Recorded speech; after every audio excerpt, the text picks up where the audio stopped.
You are watching the Ask Bonbon Show, real conversations about what matters most. On this week's show, we have Norcat Financial CEO George Knorr, Lane D. Clark from Innovative Ideas, and Equistream founder Kent Davis.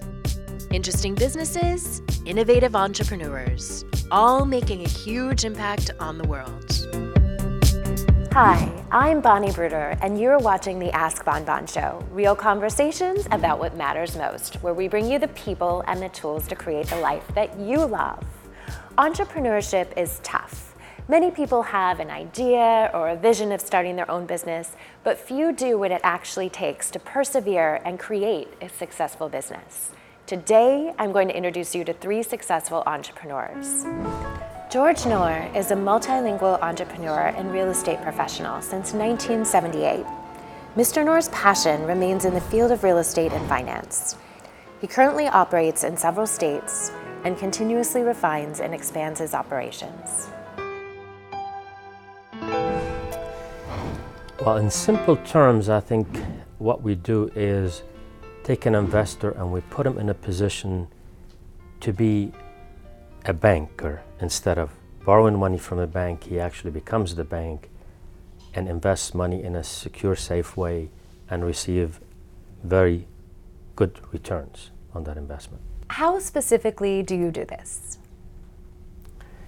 Well, we do it in many different ways, but a simple way is we buy homes that the banks either foreclosed on or they have problems with, and these homes are sold on in the open market, and oftentimes sellers do carry back a note, a mortgage, and these investors, they oftentimes when they need money, they sell that note. Okay. So who is your ideal client? If someone's watching and they're thinking of getting involved, who do you work with most? Well, we work with both accredited investors as well as investors that have lazy funds sitting in, whether they're sitting in an IRA account or 401k and so forth, and we put that money to work for them. And the most important thing to look at it in a way is that we help them build their retirement income. So we're not as much focused on today's revenues. We're focused more, and we show them a way how to create wealth over time and build it for their retirement. So this is fascinating, and it's obviously very different, to most ventures that you hear about. How did you get into this industry? What's your background? Well, I tell you, that's a great question because I started in real estate back in '78 when I bought my first home, and then I became real estate, and then I became a broker in 1980. And in 1980s, if you recall, we were hit by the very tough economy with high interest rates. So most real estate kind of froze because you couldn't get financing, and you couldn't really sell real estate unless you sell it with creative financing. And a creative financing is nothing more than you sell a house and you take back that mortgage, so you'll be receiving that monthly income. Actually, I'll take it one step further.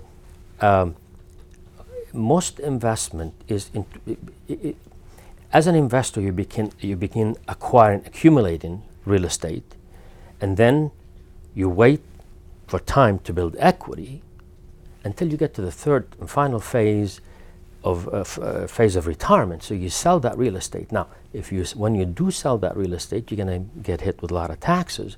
So smart investors, what do? They sell the real estate and they carry back that paper or the mortgage. So they make it easier for other people to buy it, and they do pay taxes, but they pay taxes on the income as they receive it. So that way they're basically extending their dollars to earn more over time. Okay. You see, so back in the '80s, that's how I started, and then we started doing trading and exchanges because I'm a member of National Council of Exchangers and other exchange group, which are a very sophisticated group of brokers around the country. What we do is trade real estate, trade equities, solve problems, including tax problems and other issues. Okay. So you've obviously been doing this a long time. You've had some great success. I'm sure you've learned some lessons along the way.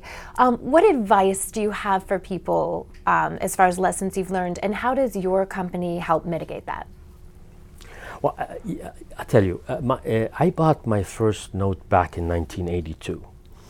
And what a game changer for me it was, because when you buy a piece of real estate, you're working so hard. You need to fix the house, paint it, deal with the tenant, put ads in the paper, and do all that work.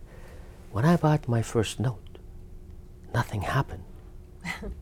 30 days later, I get a check in the mail. I looked at that check and I said, what am I supposed to do? Then I went on, second month, another check shows up. So it was, I mean, think about it. How often do you hear from your bank? Well, it depends, I guess. You only hear from them when there's a problem. Right, right. But that's why banks are in a position to loan money nationwide, because they're not dealing with the real estate. They're only dealing with the paper. Sure. And that income coming in on a monthly basis. So their risk factor is lowered. Right. Especially when they properly make those loans, instead of just giving loan to anybody that are not qualified, as we had in this last recession. Sure. So who is the ideal client that you like to work with? Tell me a little bit about that. Well, we work with real estate investors and sophisticated, like a lot of doctors and business owners, because they understand it. A real estate investor already been in the game. They understand real estate. They borrow money. They make payment to the bank. So they understand the game a little bit. They don't understand our side of it, which is the note side, because they're on the other end of the fence. Yes. But once we expose them to what the benefits are on our side, man, it's a game changer, really. So if our viewers are watching and they're interested in getting in touch with you or possibly utilizing your services, what's the best way for them to contact you? Oh, I think the best way to contact us is to call the number on the screen, or touch base on the website, which is going to be it'll be on the screen. And I always have to ask, because we're a motivation and inspiration-based show, and I know you've had a lot of success in your life, and you don't need to be working and teaching other people how to improve their lives through these processes. What is your why? What drives you to do what you're doing? Boy, that's a little emotional question, but I tell you, just within the last 2 weeks, I just came back from visiting my father. He's now about 86 years of age.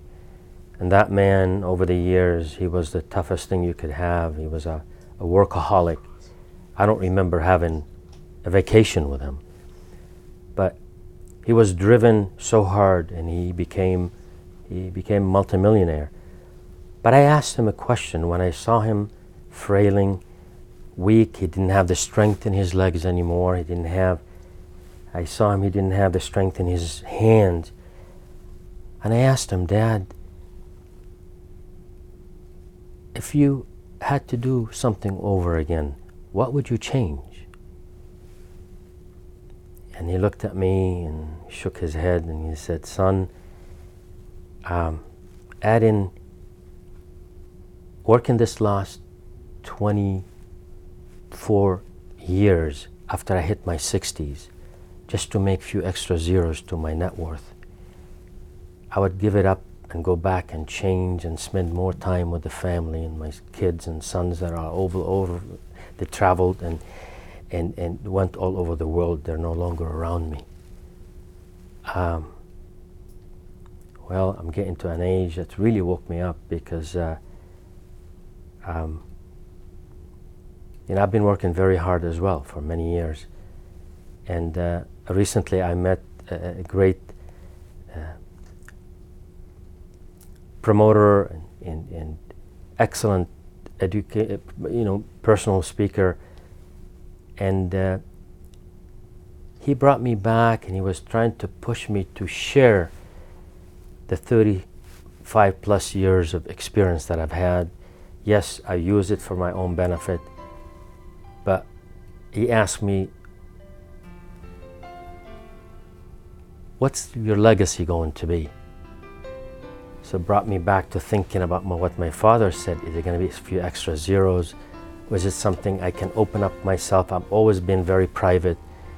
And is it better to open up myself and share some of that knowledge and with the rest of the people? And I think that's what I'd like to do. One thing I learned in speaking with George is that he is the perfect example of creating win-win experiences in business. We will be right back.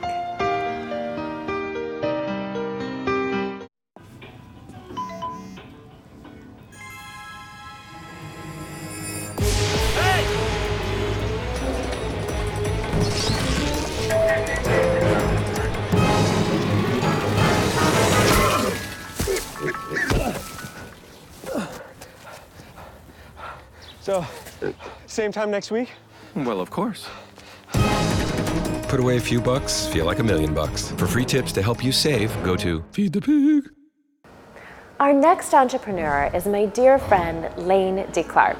He learned the value of responsibility and hard work at a very young age when both of his grandparents owned working ranches, and he learned many lessons about business from this experience. He believes in taking people by the hand and both showing them and helping them how to create success. I'm from Idaho, and so I'm from a little town there, so I come from pretty small roots. We learned how to work hard on the farms and the ranches and move the sprinkler pipes and stuff like that, and always wanted to do other things and get involved in other types of investments. And it was kind of hard to get started if you don't have somebody take you by your hand and get going. And so luckily we had a few friends that knew a little bit about it. And so we started learning to do real estate, and naturally we didn't do it the right way at School of Hard Knocks. And throughout the years, we've been fortunate enough to meet the right people and go to different programs and different masterminds and groups, and finally kind of learned how to do it. And we finally now have got some teams that help set us up. And so now we have several different avenues that we're able to do real estate across the whole United States. Wow, wow, that's incredible. And how long have you been doing this? Oh, I probably bought my first rental houses like 18 years ago. Okay. And so we kind of played on and off since then. Like I say, we've made some good deals, we've made some bad deals. Sure. It's a life story. And so if somebody is watching and they want to start investing, tell us just a little bit about how the process works. Yeah, the hardest thing for us in real estate was the small area we come from. It was hard to find really good deals there. Okay. And so our biggest thing was to find the deals out of the area. We either have to travel quite a ways, it's just hard to work. And so with these connections we've made and stuff, that's what's really helped us out, is we have people that are actually help hunting for those deals for us in different parts of the country in the best areas to do real estate at that any particular time. And then they help us put that together. Wow, so you've actually done a lot of the work for somebody who's watching. Yep, it's lined up that the work's done. We don't have to travel much now. We can pretty much stay around the house and not move near as much. Okay, so you can do this from anywhere. Great. Yeah. Great. And so tell us a little bit about your vision. Where do you see your business going? Well, where we come from, the background that we did, and we've struggled to get where we are, we want to try to help reawaken the entrepreneurial spirit across the country. We know people struggle in their jobs. A lot of times both spouses have to work. You know, the days of having mom home with the kids isn't always happening anymore. Sure. And it's kind of a sad situation. And so if we can do our part, even if it's a little part, to help people get something going in their life to help make that part of it better as far as their investments. There's also a lot of people that probably aren't really happy with how their 401ks are running right now, you know, and real estate's just another opportunity that they can look at and potentially use. Sure. To make their life better. Wow, great. And do you have some success stories that you can share with our viewers? Well, over the years we've bought and sold some, and I built a few spec homes and sold them, owned some rental properties. It's nice to get some positive cash flow every month off of that. I'm sure everybody would like a little mailbox money that just shows up. You know, sure. you can hire people to help deal with the renters, so you don't have to do that if that's the avenue you go. Mailbox money, right? Because people, you know, who doesn't want some residual income coming in? And I know what a lot of people have expressed is that they look for opportunities like this that they maybe do on the side, or, you know, it's not necessarily their main thing at first. And it sounds like you can work with just about anyone. Is that right? Yep, there's ways to partner with different people, and even maybe people that they already know. You know, for a lot of deals you need somebody with money, maybe somebody with credit, and somebody Okay. to manage the deal. They can come in as one of them 3 people or 2 of those 3 people. Fantastic. And it's not something they have to jump in all together. I mean, people work their whole life, 30, 40 years at a job to put money in a 401k. What if they took those same 30 years to help pay off one mortgage on a rental property? Right. When they retire, they might have, $1,000, $1,200 a month coming in just off of that property that they've worked on for 30 years also. So it's just another avenue to maybe get where they want to go, depending on, everybody has their own story, their own dreams, their own desires, and causes that they want to be a part of. Sure. And that's just one vehicle to get there. So we just have to ask people, how did you get into this? What's your story? I happened to work for a friend of mine who was a contractor at the time, and he started buying a bunch of houses because he was showing me the vision. If you get so many of these paid for over time, you'll just have so much money coming in every month. And so I bought one from him, and it seemed like pretty easy. It was pretty creative. I bought it with no money down, and I started catching the vision of, well, this makes sense, And I was going to just buy one and wait 10 years to pay it off, and then I decided that wasn't the best idea. Why not get 10 of them and start working on paying them off? And so that's how I got into it. Wow. Got the buzz from it, I guess. So is this for the beginner? Is it for a sophisticated investor? Tell me a little bit about the type of people that you work with. Well, we all start as beginners. None of us know anything about real estate when we get started. So the beginner is definitely where we need to start, and we can help those people. Also, once you've been in it a little while, and if you want to improve your life and you find mentors and coaches in your life like we have, and you hang around the right people, the opportunities there for other big people that do a lot of real estate to help come and join us also, because we have the team set up in place to help buy some of those properties, manage them, sell them, and do all the aspects of it that need to be done if that's what somebody wants. I come from the seminar world, so I've been out there for 20 years. I've seen, every time you turn on the TV, there's someone pitching some seminar or product, or come here, pay us $10,000, do this, do that. And I love that you have created this kind of done for you, everything all in one place, and you don't have to go anywhere. You don't have to, do anything or leave or go somewhere to do this process. You can just get involved wherever you're at. Is that right? Yeah, that's correct. Coming from our beginnings, it is hard to get going, and there is plenty of courses out there that people can buy, and we've all done that. We've spent some money on some real estate and some education, which we've learned some from. Some of them are great, and some of them, when you get done, you don't really get a lot out of it, but it's hard to go implement it yourself. The success rate on that isn't really good. Sure. And so for us, it is handy to have somebody. You really need somebody, if they can, to kind of help you, take you by the hand. Yes. And one of my friends taught it to me this way, that a lot of them people will tell you about where the gold is and how to go get it, but then there's some people that will actually take you by the hand and say, hey, let's go mine the gold. Right. Let's go work on it. Yeah, they'll tell you, and then it's 10 grand for another shovel. Yeah. So, that pick. Yeah. Well, I love that about Yeah, your process. So yeah, we try to help what we can for other people, and like I say, once they get in with the right people, they'll meet other people along the way, and your world just gets bigger, and the opportunities come along on a more regular basis. Speaking with Lane was a great reminder, not only of the importance of having a mentor, but having one that will lead you to the gold and then help you mine it. We will be right back with another entrepreneur. We finally bought a place. You seriously have enough saved to do that? We've been putting a little aside each month. So at the end of the month, we have nothing left to save. How is my account overdrawn? When it comes to financial stability, don't get left behind. Get tools and tips for saving at feedthepig.org. Kent Davis is known as the difference maker. He has put hundreds of people into affordable housing with his commitment, everybody moves in. Well, I guess I'm the least likely candidate for being in real estate. 10 years ago in 2006, I had pastored for 35 years, and that's all I knew was 501c3 ministry. I had traveled as a missionary evangelist. I spoke at conferences and enjoyed that for 35 years. My family pretty much grew up in the same church, built a 31-acre campus, aging in place vision where you could have a cave. You could start out in K4 and you could retire in our assisted living facility. We had a 92-bed facility. Wow. State of the art, just gorgeous 31-acre campus of oaks and kids and children and families, and then elderly retiring. But about 2004, I really got excited about getting into the marketplace Okay. And getting out, and I loved just dealing with entrepreneurs. We trained a lot of leaders. Our motto was building people, families, and leaders. And I really felt restless as a minister in the traditional church setting. Really wanted to expand and get out into the world where, without people knowing I was a pastor or a minister, you kind of find out I'm a preacher or a minister, and all of a sudden, there's a great divide. People just kind of go, okay, right. It's like, put down their wine.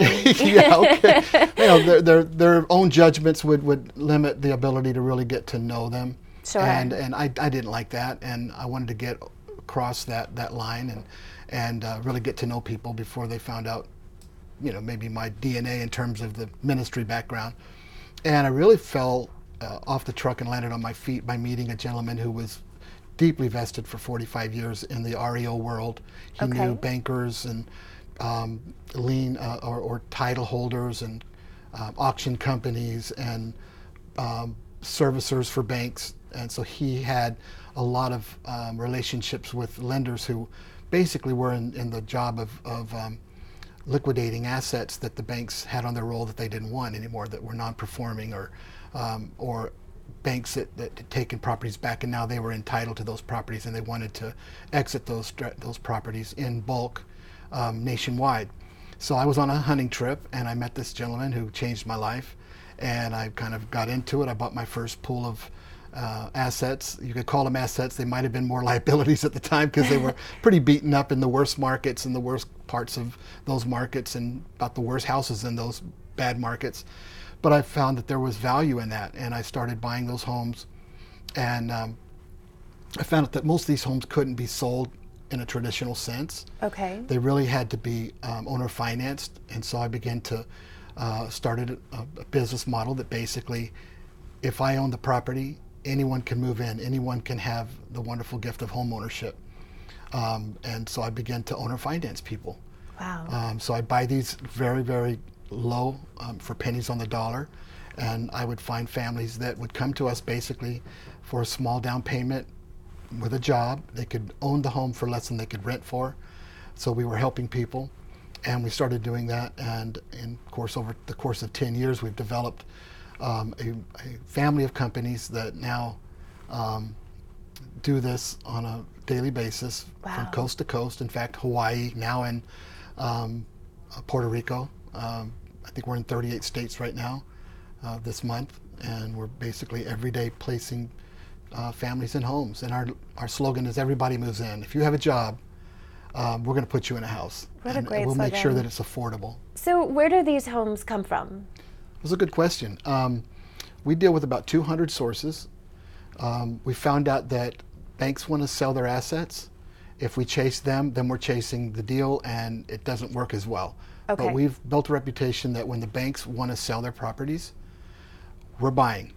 So they're chasing us. Okay. Now, the bad news is we buy what they want to sell, how they want to sell it, and what they want to sell. The good news is we get to beat them up, and we get to pay what we want to pay for it. So it's pretty much that simple. Okay. So the key is buying low and then helping people get into affordable housing, or selling to our clients that may want to do something on their own with those properties and those assets. But we're looking at we bid every month with Aquin. It's like anywhere from 1,500 to 600 homes a month, and we win about 10 to 15% of that on a monthly basis. Wow. And the list goes on. There's at least 200 sources a year. Fantastic. So it's pretty exciting. So you're putting people in homes, and you're also offering an investment opportunity. Is that right? Correct. So, my story was I started with a $50,000 loan against my house with my wife's support, thank God, and it was $50,000 HELOC. And so we bought our first pool, and we turned those properties, owner financed a lot of them, some of them sold for cash. So we got enough to a reinfusion of cash to buy more properties, and we've been building now for 10 years. And we've built now a creative model with EquiStream that encompasses the purchasing, finding the deal, and then marketing it for our clients, and then even servicing the paper we create. If we owner finance, become the bank, then we collect the rents for the tenant client, and then we send the investor their check, and we do all the work. So literally it's turnkey. So I always tell investors that want to get involved with us, $50,000 will buy you about 3 houses. We'll turn that $50,000 into $150,000, $200,000. Double-digit returns are in order. I mean, and it's pretty consistent. So people are pretty happy investing with us. And the end of the game is the family that's moving into that home really still has the best deal. Sure. They're the one that's going to live in that home. We want them to be happy. We want them to stay in that home. And like I said, they're buying for less than they could rent for. Wow. So our it's a win default- for everybody involved. It's a win-win, really it is. You know, unfortunately, banks aren't in the business of owning properties. We buy those properties and do what the banks can't do because we're private investors. Okay. And we can be a lot more flexible, and we can just use common sense, you know, and work with our clients and help them. And it's a lot easier for them to catch up if they get behind by modifying their payments and waiting till tax season and they get their tax returns catch up. Well, a bank can't do that, you know, but we can. So it's been a great ride, a great opportunity, and now we make that available to our clients, and it's growing. It's exciting. So it's really a win-win-win for everybody involved. It really is. When you think about it, where can you go to get a double-digit return on an investment of, say, as low as $50,000? Sure. And even though the investor makes money, and we make money servicing the investor, the end buyer who moves into that home makes a life of it. They have the greatest equity. I don't know very many families that can say they have 30, 40% equity in their home today. I ask people as I travel, how many here have been in your house for 5 years or more, and few hands go up. And then I ask them, how many have 30% equity in your house, and no hands go up. So we're able to put people in homes. They make a few improvements. They have the sweat equity. And at the end of the day, they're not going to default on their payment because they have equity in their home. Sure. It doesn't exist in today's market. So it's a win-win for everybody. And kind of goes back to my roots as a pastor. I'm able to help single families or single moms with children that they've moved their kids from daycare to daycare, and now they can own a home for less than they could rent for. And that's truly exciting because their payment determines really what they're paying for the house, what they can afford, instead of the value of the house driving it. It's very unique. So yeah, it's a win-win for everybody. In speaking to Ken, one thing is clear. It's never too late to get started and to create a business that can impact and improve so many lives. One thing I've learned after many, many years of being an entrepreneur is that Nike had it right. If you have a dream, just do it. Thank you so much for watching today's show. I'm Bonnie Bruderer, and you have been watching the Ask Bonbon Show, real conversations about what matters most, where we bring you the people and the tools to create the life that you love.